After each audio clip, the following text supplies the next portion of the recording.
SpaceX IPO. Sasakay ka ba sa rocket o maghihintay sa tamang landing? The hook.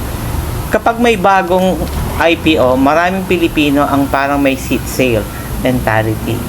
Bili agad bago maubos. Pero paano kung ang ticket papunta sa buwan ay sobrang mahal na? The story.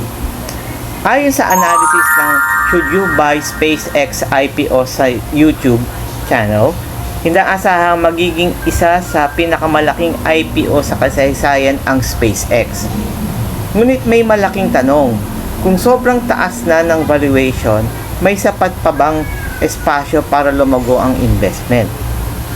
Sa Pilipinas, parang pagbili ito ng lupa sa prime area na sikat na. Minsan ang pinakamalaking kita ay nasa mga unang bumili, hindi sa mga humahabol sa hype. May mga kababayan tayong kahit hindi pa nababasa ang financial statement, handa nang mag-post. Naka-invest na ako sa SpaceX. Next stop, Mars. Pero ang totoo, minsan mas malayo pa ang Mars kaysa sa ating emergency fund. Wow! Habang iniisip natin ang pagpunta sa kalawakan, baka hindi pa tapos bayaran ng motor, housing loan o utang sa credit card. The intriguing question. Kung bumili ka ng SpaceX IPO dahil sa excitement at hindi sa valuation, investor ka ba talaga o passenger lang ng hype rocket? The lesson and resolution. Ang mensahe ng analysis ay simple. Huwag bumili dahil lang sikat ang kumpanya. Intindihin ang valuation, cash flow at risk.